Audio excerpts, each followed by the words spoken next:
The sky turned purple that day, not the gentle lavender of sunset, but a deep, unnatural violet that made people stop and stare upward. Captain John Miller saw it from the bridge of his ship. He knew what it meant before anyone else did. They had come. "Sir, we have multiple objects entering Earth orbit," said the young officer at the radar station. Her voice shook slightly. "They're massive, bigger than anything we've ever built." John nodded, his face grim. "Send the alert to command. Code red. First contact scenario." Across the planet, military bases went on high alert. News channels broke into regular broadcasts.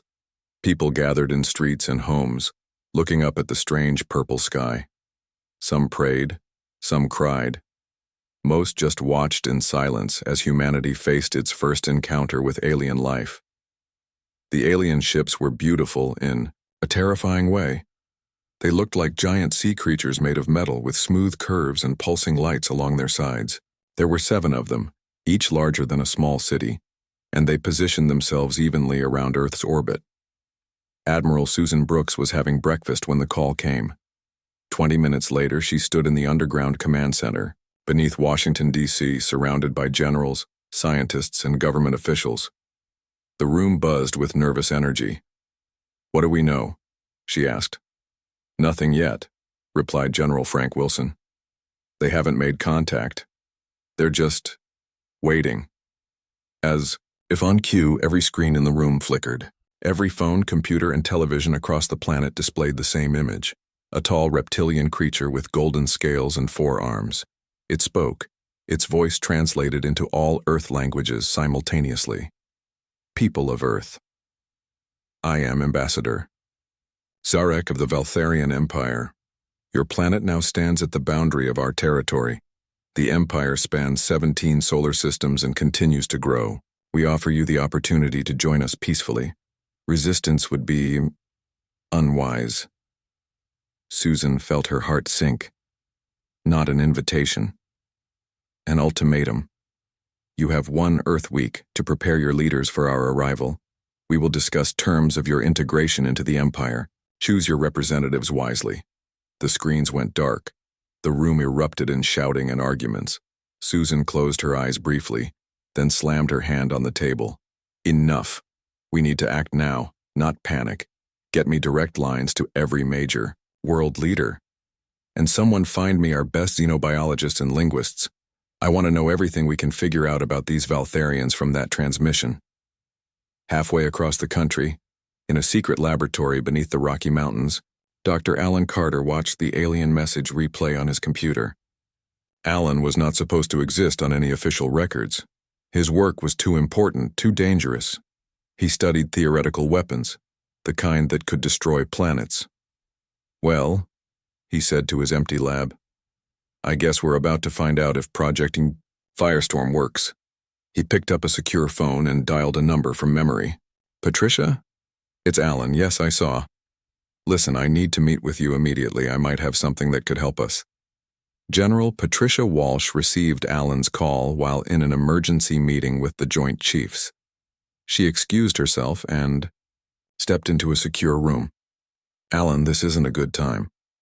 "It's never a good time when aliens invade, Patricia. But I've been preparing for this possibility. Project Firestorm is ready for field testing." Patricia frowned. "Firestorm?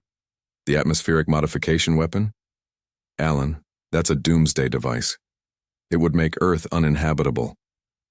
"Not for us," Alan said quietly. "Just for them. At least that's the theory. Their biology is different. We could specifically target their biochemistry." "And if you're wrong?" "Then we have a backup plan. But Patricia, we need to consider all options. They've conquered 17 systems. Do you think any of those surrendered peacefully?" Patricia was silent for a moment. "I'll arrange transport. Be ready in an hour." 3 days later, world leaders gathered in New York for an emergency United Nations session. The meeting hall was packed. Outside, protesters held signs with messages ranging from "Welcome our new overlords" to "Death before slavery." Ambassador Zarek arrived in a small shuttle that landed directly in front of the UN building. He was even more imposing in person, 9 feet tall with gleaming scales and eyes that seemed to glow from within. 2 guards flanked him, carrying strange weapons that hummed with energy. Inside, Susan Brooks represented the Earth Defense Fleet. She sat beside the UN Secretary General as Zarek took the podium. "Your planet is primitive, but resource-rich," Zarek said, not bothering with pleasantries. "Under Imperial rule, you will provide raw materials and labor. In return, you will receive protection and limited access to our technology. Resistance will result in planetary sterilization. These terms are non-negotiable." The Secretary General cleared his throat. "Ambassador Zarek, surely we can discuss more favorable terms. Earth has much to offer as a partner rather than a colony." Zarek's mouth formed what might have been a smile. "You misunderstand. This is not a negotiation. This is mercy. Many species have faced extinction rather than accepting our generous offer. You have 4 more days to prepare for integration." As the meeting continued, Susan's secure phone vibrated. A message from Patricia Walsh. "Project approved. Carter says 72 hours." That night, in a bunker deep below the Rocky Mountains, Carter worked frantically alongside a team of scientists. They had been assembled from around the world, the best minds in chemistry, biology, and weapons development. "The Valtharian respiratory system can't process certain compounds," Alan explained, pointing to a molecular model on the screen. "We introduce these compounds into our atmosphere, and Earth becomes toxic to them while remaining breathable for us." "But deploying this globally would take months," argued one scientist. Alan shook his head. "Not with the satellite network we've secretly built. We can trigger a cascade effect. Within days, the entire atmosphere will be converted." "And our people?" asked another scientist. "We evacuate who we can to the underground shelters and off-world colonies. Mars, Europa, the moon bases. We've been preparing those for decades." In Washington, Patricia Walsh presented the plan to a select group of world leaders. "This is madness," said one prime minister. "We're talking about poisoning our own planet." "We're talking about saving our species," Patricia replied calmly. "The Valtharians have conquered 17 systems. Do you think those worlds resisted? Do you think they still exist as anything but slave colonies?" Susan Brooks stood up. "We have intelligence suggesting the Valtharians strip conquered worlds of resources until they're uninhabitable anyway. At least this way we choose our fate." The debate raged through the night. By morning, a decision was reached. On the 7th day, Ambassador Zarek returned to the United Nations. The hall was half empty this time. Many representatives had already been evacuated to safe locations. "Your time is up," Zarek announced. "What is your answer? Will Earth bow to the Empire?" Susan Brooks approached the podium. She was calm, her voice steady. "Ambassador Zarek, humanity has considered your offer carefully. We choose neither surrender nor conventional war." Zarek's eyes narrowed. "Explain." "Humanity has a long history of fighting against those who would enslave us. We've learned that sometimes the greatest victory isn't winning the battle. It's denying the enemy what they seek." Susan paused. "You want our world, our resources, our labor? Then know this. We would rather burn our own worlds than see them fall into your hands." Zarek laughed, a harsh sound like grinding metal. "Bold words from a primitive species. Our armada will arrive within 3 months to begin the integration. Prepare yourselves." As Zarek left the building, Susan received a simple text message. Firestorm activated. The race to save humanity had begun. 3 months passed quickly. Earth changed during that time.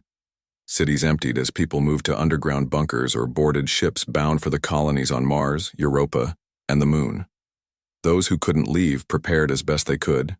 Dr. Alan Carter hadn't slept properly in weeks. His laboratory had been moved to a secure facility beneath the Appalachian Mountains. Dozens of scientists worked around the clock, perfecting the firestorm technology that would change Earth's atmosphere. "The compounds are stable," Alan told General Patricia Walsh during their daily briefing. "Once released, they'll spread through the atmosphere within 72 hours. The air will remain breathable for humans but become toxic to Valtharian biology. Patricia nodded, her face grim. And there's no going back once we activate it? We can reverse it, but it would take years, Alan admitted. This is our last resort, Patricia. If we do this, Earth won't be the same for a long time. Better poisoned than enslaved, Patricia said quietly. In orbit around Earth, Captain Eric Johnson commanded the EDF Defiance, one of humanity's largest warships. It wasn't much compared to what was coming. The ship's sensors detected the Valtharian fleet long before visual confirmation. My God, whispered Eric's first officer. There are hundreds of them. Eric stared at the screen, watching as ship after ship emerged from faster-than-light travel. The Valtharian armada was massive. Planet killers, the intelligence reports had called them. Ships designed to subdue entire worlds. Send the alert to command, Eric ordered. Then get me a direct line to Admiral Brooks. Admiral Susan Brooks received the news in the command center beneath Denver. She was one of the few high-ranking officials still on Earth. Someone had to coordinate the final phase. Time to destination? She asked. 6 hours, Admiral, replied the communications officer. Susan took a deep breath. Send the evacuation order. Priority Alpha. All remaining civilians to shelters.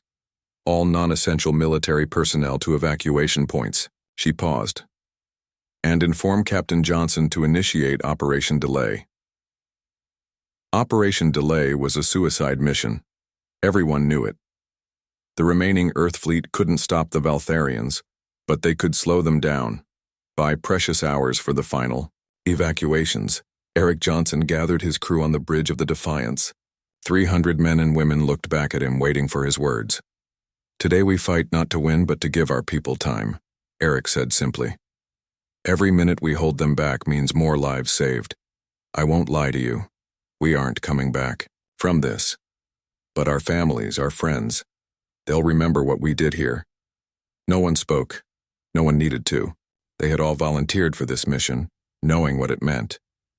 The Earth fleet consisted of 43 ships. They formed a defensive line between Earth and the approaching armada. On the Defiance, Eric Johnson gave the order that started humanity's first interstellar war.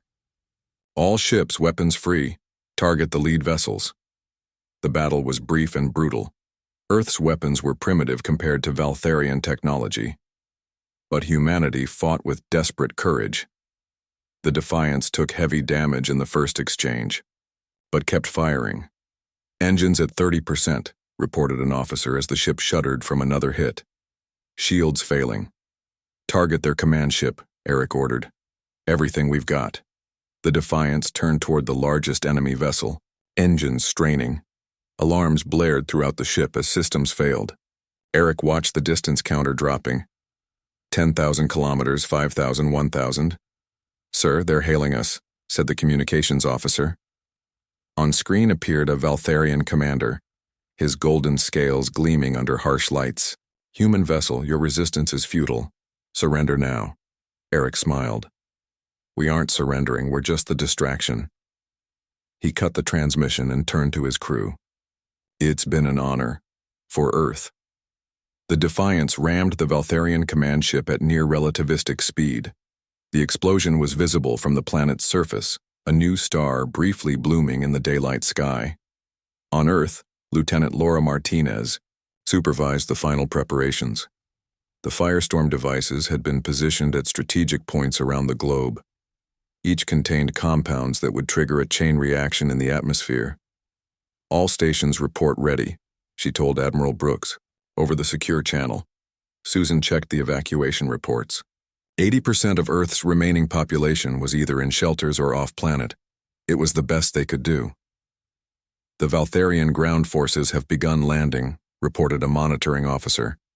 First touchdowns in Asia, Europe, and North America. Susan looked at the tactical display.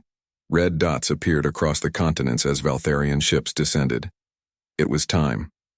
Lieutenant Martinez, you have authorization to activate Firestorm. Code phrase, Scorched Earth. Laura took a deep breath. This was it. The moment humanity changed forever. She typed the authorization code into her terminal and pressed her palm against the scanner. Firestorm activated. She confirmed. Atmospheric. Conversion beginning. Around the world, thousands of devices activated simultaneously. They released colorless, odorless compounds into the air. The change wasn't immediately visible, but sensors detected it, spreading rapidly through the lower atmosphere. The first Valtharian troops landed expecting minimal resistance.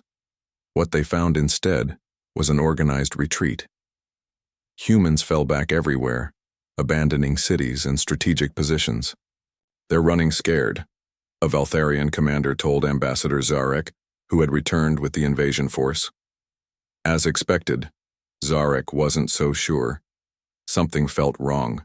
The humans had been defiant, not frightened. This easy victory didn't match their earlier behavior. His suspicions were confirmed hours later when Valtharian soldiers began collapsing. First a few, then dozens, then hundreds. They struggled to breathe, their scaled skin turning from gold to sickly gray. "What is happening?" Zarek demanded, watching from his ship as reports flooded in from around the planet. A science officer analyzed the atmosphere. "The air, it's changing composition. There are compounds.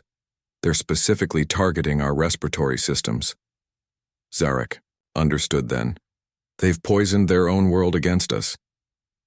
In her underground command center, Susan Brooks watched as Valtharian forces frantically returned to their ships. Across the planet, the invaders were retreating, unable to survive in Earth's altered atmosphere. "Send the message to all Valtharian channels," she ordered. The message was simple. "This is Admiral Susan Brooks of Earth. You asked if we would bow to the Empire. This is our answer. We would rather burn our worlds than surrender them. Earth is now toxic to your kind. Leave or die here. The choice is yours." From the command ship Exodus, in orbit around Mars, General Patricia Walsh watched. Earth on the view screen. From space, it looked unchanged. Beautiful. Blue and green and swirled with white clouds. But it was now a world they couldn't safely return to for years. "Let them have the ashes," she whispered, echoing the words that had become humanity's defiant slogan. Beside her, Dr. Alan Carter watched his homeworld with tears in his eyes. "We'll come back," he promised. "Someday we'll reclaim it. First," said Patricia, "we need to make sure humanity survives.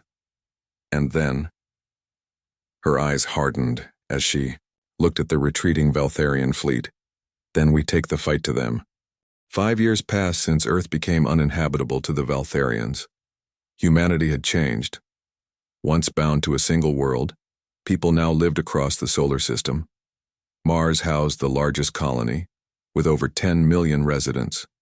Europa, Titan, and the Moon each supported smaller but growing communities. Dr. Alan Carter had aged visibly in those 5 years. His hair had turned white, and deep lines marked his face. But his mind remained sharp as ever. In his laboratory on Mars, he studied Valtharian biology with intense focus. "I think we've done it," he told his team one morning. "Project Phoenix is ready for testing." Project Phoenix was the next step after Firestorm. While Firestorm had been defensive, changing Earth's atmosphere to repel invaders, Phoenix was offensive. It would allow humans to take the fight to Valtharian worlds. "The targeting is much more precise now," explained Alan to General Patricia Walsh during her inspection. "We can affect only Valtharian biology without harming other life forms. We could deploy it on their worlds while keeping them habitable for humans or other species." Patricia studied the data on the screen. "How soon can we produce these weapons in quantity?" 3 months for the first batch. After that, we can scale up quickly." Patricia nodded. "Good. The Empire won't expect us to strike back. They think we're just running and hiding." The Valtharian Emperor Krell the Magnificent was not known for his patience. In his palace on the Imperial capital world, he raged at his military commanders. 5 years. 5 years since these humans defied us, and still they remain unpunished. His scales flashed from gold to red with anger. They poisoned a world rather than submit. Such defiance must be answered. Ambassador Zarek, now promoted to High Commander, bowed low. My Emperor, we have located several of their colonies. Their largest settlement is on the 4th planet of their system. Then destroy it, ordered Kral. Send the World Breaker fleet. I want these humans exterminated before they spread further. As you command, Emperor. Zarek bowed again, but his eyes showed doubt. These humans had proven more dangerous than expected. On New Terra, formerly known as Mars, Governor Richard Hayes inspected the newest class of military recruits. 5,000 men and women stood in formation, faces determined. Many had been civilians on Earth before the evacuation. Now they were soldiers. The Empire believes we are beaten, Richard told them. They think we're hiding, licking our wounds. But humanity doesn't hide. We prepare, we plan. And when the time comes, we strike back. The recruits cheered. Their training was intense. Richard made sure of that. Humans could not match Valtharians in physical strength, but they could be smarter, faster, more adaptable. Admiral Susan Brooks, now commander of humanity's growing fleet, received the warning from their spy network. The World Breaker fleet was coming for Mars. How many ships? She asked the intelligence officer. 15 capital ships plus support vessels. They'll reach Mars in 2 weeks. Susan studied the tactical display. Humanity had built new ships, but they were still outnumbered and outgunned. A direct confrontation would be suicide. Send word to Governor Hayes. Begin evacuation procedures, she ordered. And get me Dr. Carter. It's time to test his new weapons. The Neptune outpost was humanity's furthest settlement. Small and seemingly unimportant, it housed only 500 people on Neptune's largest moon, Triton. When 3 Valtharian scout ships approached, they found it apparently abandoned. The Valtharian commander ordered his troops to search the empty base. Find out where they went and what they left behind. His soldiers found nothing of value, no weapons, no technology, no information, just empty buildings and silent corridors. Strange, the commander murmured. Why abandon such a strategic position without a fight? He got his answer when his ship tried to leave. Hidden devices activated throughout the moon.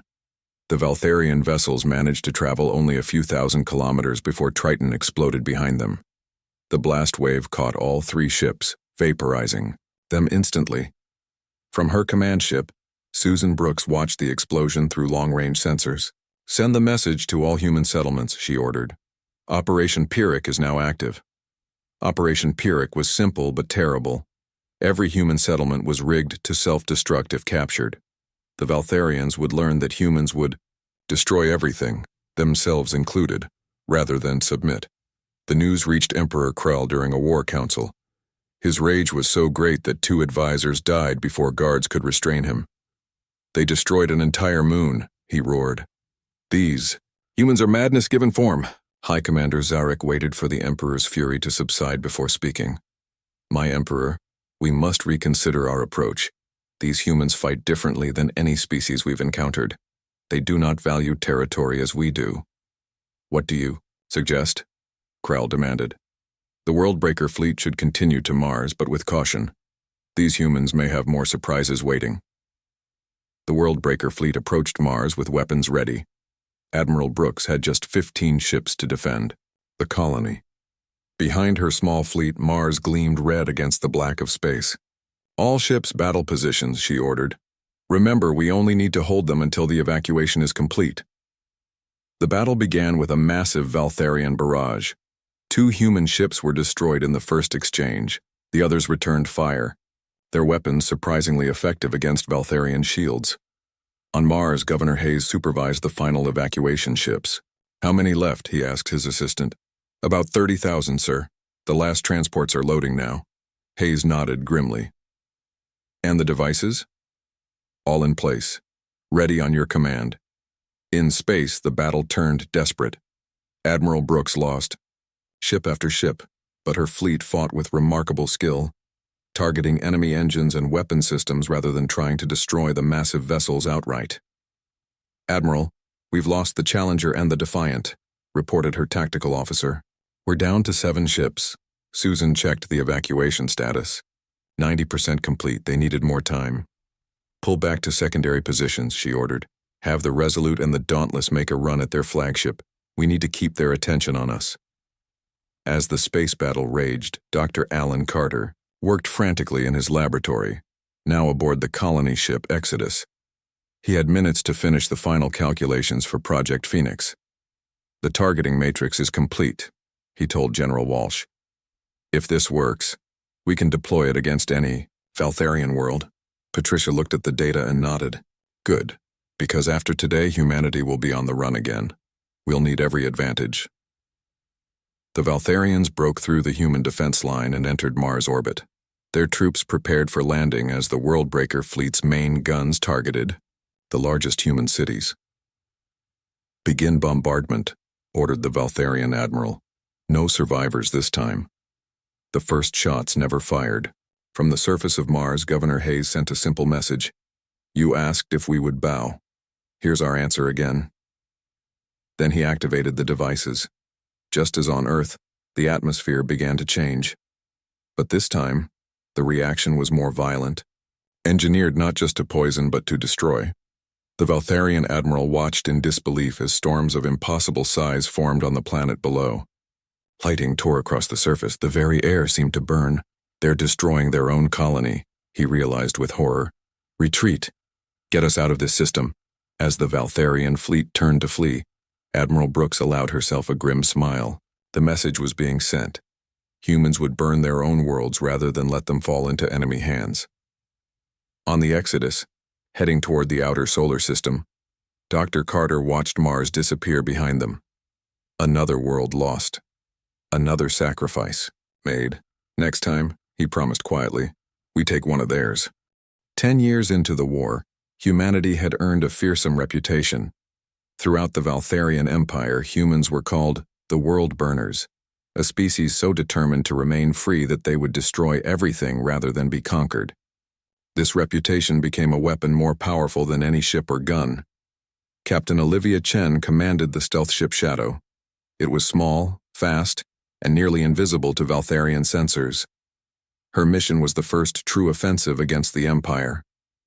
Final checks complete, reported her second-in-command, Lieutenant Paul Wilson. We're ready to enter Valtharian space. Olivia nodded. Her crew of 30 had trained for months for this mission. They carried modified versions of Dr. Carter's technology, weapons that could change a planet's environment to be toxic to Valtharians while remaining safe for humans. Take us in, she ordered. Silent running until we reach the target. The Shadow slipped past Valtharian border patrols and into the heart of Imperial space. Their target was Valthar Prime, a major colony world with rich resources and a large military presence. Unlike Earth or Mars, they wouldn't destroy this world. They would claim it. Approaching Valthar Prime, Paul announced after 3 tense days of travel. No sign they've detected us. Olivia studied the blue-green planet on her screen. It looked eerily like Earth. Oceans, continents, clouds. The perfect place for humans to start taking back what they'd lost. Begin atmospheric sampling, she ordered. We need to confirm the deployment parameters. While Captain Chen prepared her attack, Ambassador William Parker met with representatives of other species who had suffered under Valtharian rule. The meeting took place on Europa, now humanity's main base. William faced a diverse group, the insectoid Krell with their clicking mandibles, the crystalline Luminari who seemed to glow from within, the amphibious Noor with their large, expressive eyes. For generations, the Empire has conquered and subjugated, William told them. They believed their way was the only way. Take territory, hold it, extract its resources. But humans fight differently. We have seen, said the Krell representative, her antennae twitching, you destroy your own worlds rather than surrender them, a strategy the Valtharians cannot comprehend. Or counter, added the Luminari leader, his crystal body pulsing with light. It changes the fundamental nature of warfare. William nodded. And now we're ready to take the next step, not just denying them our worlds but taking theirs. The room fell silent. Such a thing had never been attempted. No species had ever successfully pushed back against the Empire. If you join us, William continued, We can coordinate attacks across multiple systems. The Empire is vast but spread thin. They cannot defend everywhere at once. On her flagship, Freedom, General Patricia Walsh finalized plans for humanity's most ambitious operation yet. Simultaneous strikes against 7 Valtharian worlds. The Krell will attack here and here, she explained to her officers, pointing to 2 planets on the holographic display. The Luminari will strike these outer systems and humanity will target these 3 core worlds. Admiral Laura Martinez, formerly lieutenant, studied the battle plan. The timing must be perfect. If any fleet arrives too early or too late, the Valtharians could concentrate their forces. That's why we've spent months synchronizing our attacks, Patricia replied. Every ship has the exact same mission clock. When it reaches 0, we all strike at once. In his palace, Emperor Kral received disturbing reports. Minor rebellions had broken out on several conquered worlds. Nothing serious yet, but unusual. Most subjugated species had learned that resistance was futile. What has changed? He demanded of his advisors. Why do they suddenly think they can defy us? High Commander Zarek had a theory. The humans, my emperor. Stories of their resistance have spread. They've shown that it's possible to fight back. Kral's scales darkened with rage. Then we must crush these humans completely. Prepare a direct assault on their main base. I will lead it personally. On the shadow orbiting Valthar Prime, Captain Chen prepared to deploy her weapons. Small unmanned craft would enter the atmosphere at different points, releasing Dr. Carter's compounds. Remember, she told her crew, this isn't Firestorm. We're not destroying this world. We're claiming it. The compounds will make the air slowly toxic to Valtharians but safe for humans and most other species. How long will it take? Asked Paul. 3 months for the full effect. By then, the Valtharians will be unable to survive here without special equipment, and will be ready to move in. Olivia gave the order, and the small craft launched toward the planet below. On the surface, no one would notice anything unusual, just a few shooting stars in the night sky. As the shadow turned to leave, a Valtharian patrol ship appeared unexpectedly. Captain, we've been spotted, cried the censor. Officer, evasive maneuvers, Olivia ordered calmly. Arm weapons. The shadow was faster and more maneuverable than the larger Valtharian vessel. But the enemy had already sent a distress call. More ships would come soon. We can't outrun an entire fleet, Paul warned. Olivia made a quick decision. Set course. For the patrol ship. Full speed. Her crew looked shocked but followed orders. The shadow accelerated toward the enemy vessel. They'll think we're attempting a suicide run, Olivia explained. They'll try to evade. She was right. The Valtharian ship turned sharply to avoid collision, exposing its engines. The shadow fired its main weapons, crippling the larger vessel. Now, get us out of here, Olivia ordered. Maximum speed. The shadow disappeared into the darkness of space, leaving behind a disabled Valtharian ship and a planet slowly becoming uninhabitable to its conquerors. Across the Empire, similar scenes played out as the coordinated attack began. The Krell struck at mining worlds, the Luminari at communication hubs, and humans at military centers. On the Freedom, General Walsh received updates from all fronts. The Krell have successfully deployed on both targets. The Luminari report minor resistance, but continuing as planned. Laura Martinez nodded in satisfaction. And our teams? Captain Chen's mission was successful despite being detected. The other 2 teams report no complications. Patricia allowed herself a small smile. For the first time, the Empire is on the defensive. Emperor Kral received the news with cold fury. 7 worlds under attack simultaneously. A coordinated rebellion unlike anything the Empire had faced before. How is this possible? He demanded. How could these primitives organize such an attack? Zarek had no good answer. The Empire had always relied on superior force and the fear it generated. They had never faced an enemy willing to sacrifice everything for freedom. The humans must have helped the others coordinate, he suggested. They've formed some kind of alliance. Kral's decision was immediate. Forget the minor worlds. We strike directly at the human base. Gather the fleet. We will crush Europa and end this rebellion at its source. As reports of successful missions reached Europa, William Parker addressed the Allied representatives again.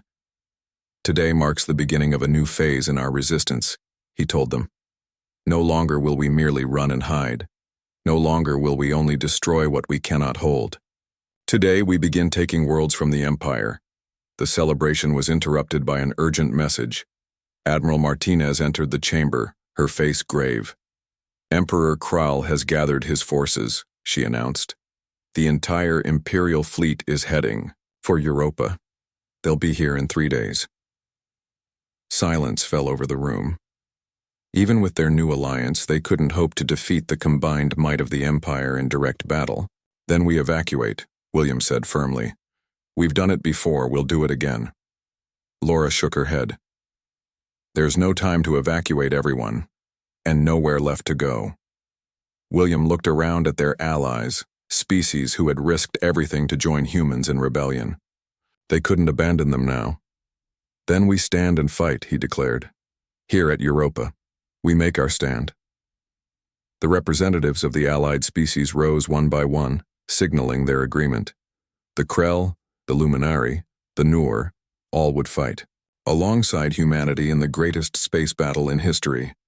As preparations for the coming battle intensified, Dr. Alan Carter worked frantically in his lab. His hair was completely white now, his hands slightly shaky, but his mind remained brilliant. It might work, he told General Walsh when she visited. A targeted weapon that affects only Valtharian biology, deployed directly in space. It could turn the tide. Patricia looked at his calculations. How soon? Alan met her eyes. 2 days. Maybe less if I don't sleep. Then do it, she said simply. Because in 3 days, we either win or we burn another world. 20 years had passed since the Valtharian Empire first demanded Earth's surrender. In those 2 decades, the galaxy had changed forever. 5 Valtharian core worlds had been rendered uninhabitable to their species. Dozens of conquered planets had risen in rebellion.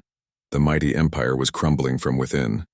Dr. Alan Carter, now an old man with failing health, stood before his greatest creation. The device looked simple, a metal sphere about the size of a basketball, but its potential was world-changing. It works, he told Admiral Laura Martinez. We can reverse the atmospheric changes on Earth. We can go home. Laura stared at the device in wonder. After all this time, you're certain? Alan nodded, his eyes bright despite his frail body. The test results are clear. It will take time, perhaps 2 years for the atmosphere to fully normalize. But Earth can be ours again. The news spread quickly through the Allied fleet. Earth, the birthplace of humanity, abandoned for 20 years, could be reclaimed. For many, it was just a word, a place from stories told by the older generation. For others, it was the home they had never stopped missing. Admiral Martinez assembled a recovery mission. 50 ships, including vessels from the Krell, Luminary, and other allied species. Their mission: return to Earth and deploy Dr. Carter's device. This isn't just about reclaiming a planet, Laura told the gathered captains. It's about proving that what we destroy, we can also restore. It shows that our scorched Earth policy was always meant to be temporary. As the recovery fleet prepared to depart, Captain Eric Johnson, son of the Eric Johnson who had sacrificed himself in the early days of the war, was given command of the flagship New Dawn.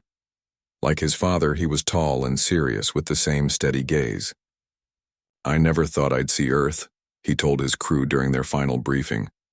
My father died to give our people time to escape it. Now we're going back to reclaim it.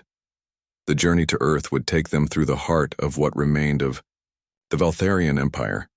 Intelligence reports suggested that Emperor Kral, desperate after years of losses, was planning one final, massive assault. He's gathering everything he has left, General Patricia Walsh explained during the War Council. Every ship, every soldier. He knows that if he loses again, the Empire is finished. Where will he strike? Asked William Parker, now the chief diplomat of the Alliance. Earth, Patricia replied simply. He knows we're going back. He wants to end this where it began. The Allied fleet departed Europa with solemn ceremony. Dr. Carter, too frail to make the journey himself, watched from his wheelchair as the ships rose into the sky. "Bring her back to life," he whispered as they disappeared from view. The fleet traveled cautiously, using routes mapped by scouts and resistance fighters. They passed worlds once dominated by the Empire, now free. On some planets, cheering crowds gathered to watch the Allied ships pass overhead. As they approached the Sol system, sensors detected a massive Valtharian presence. "They're waiting for us," Eric reported to Admiral Martinez. "At least 300 ships in defensive formation around Earth." Laura studied the tactical display. The Valtharians had positioned themselves in a sphere around the planet, ready to attack from all directions. "They expect us to charge in," she noted. "They think our emotional attachment to Earth will make us reckless." "Won't it?" asked Eric. Laura smiled grimly. "We're not the same humans they met 20 years ago, Captain. We've learned patience. Instead of attacking immediately, the Allied fleet split into smaller groups. They established bases on the outer planets and moons of the solar system, slowly surrounding the Valtharian position. They can't maintain that formation forever," Laura explained to her officers. "They'll run low on supplies, their crews will tire, and when they break formation, to engage us, we'll be ready." Days passed, then weeks. The Valtharians maintained their position, but sensors detected increasing energy fluctuations in their ships, signs of strain on their systems.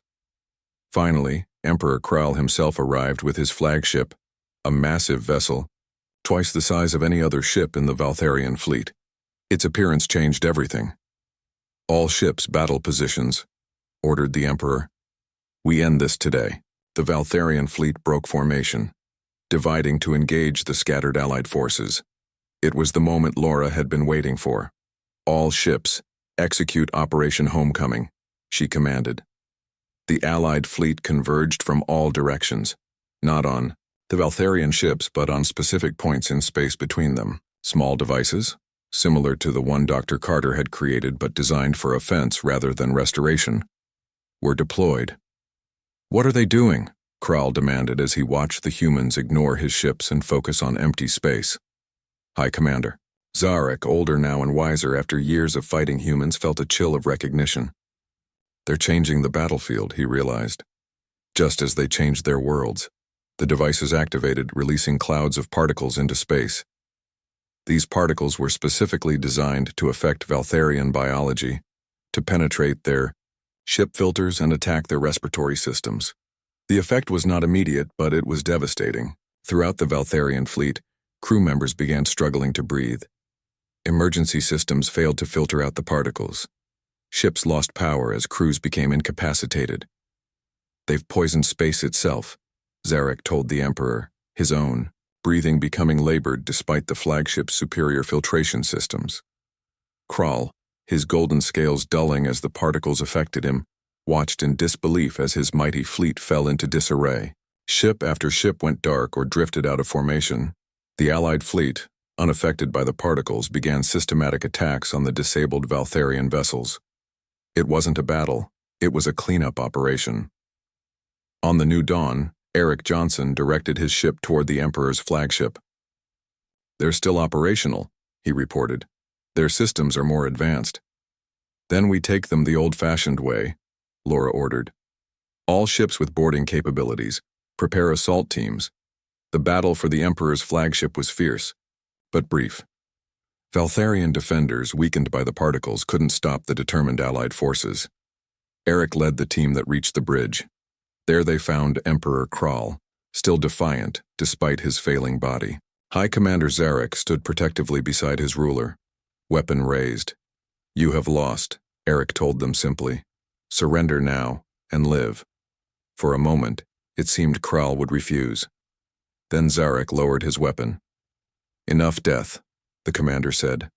"The Empire is finished." 2 days later, representatives from all Allied species met with the remaining Valtharian leadership aboard a neutral station orbiting Earth. William Parker led the negotiations. "The Empire as you knew it is over," he told the Valtharians. In its place, we propose a galactic coalition of equal species. No conquests, no subjugation. Every world has the right to self-determination. The Valtharians, with no choice but to accept, signed the agreement. After centuries of expansion and domination, their empire ended with a pen stroke rather than a final battle. As Allied ships began deploying Dr. Carter's device in Earth's atmosphere, Admiral Martinez stood with Eric Johnson on the observation deck of the New Dawn, watching the blue planet below. "My father never thought we'd come back," Eric said quietly. "None of us did," Laura admitted. "We were just trying to survive, to stay free." On the planet's surface, the first teams in protective suits explored abandoned cities. They found a world slowly healing itself after 2 decades without human presence. Forests had reclaimed suburbs. Wildlife roamed freely through empty streets. "It will take years to rebuild," Laura said, "but Earth is ours again." In his laboratory on Europa, Dr. Alan Carter watched the video feed from the recovery teams. Tears ran down his wrinkled face as he saw Earth for the final time. He would not live to return home, but he had made it possible for others. "We chose the flame of freedom over the shadow of servitude," he whispered, quoting the phrase that had become humanity's unofficial motto. "And in the end, we kept both our freedom and our home." On recovering Earth, the first permanent structure built was a memorial, a simple stone monument with the names of every world humans had been forced to burn. At its base, carved in many languages, were the words that had defined humanity's stand against tyranny. "We would rather burn our worlds than bow to any empire."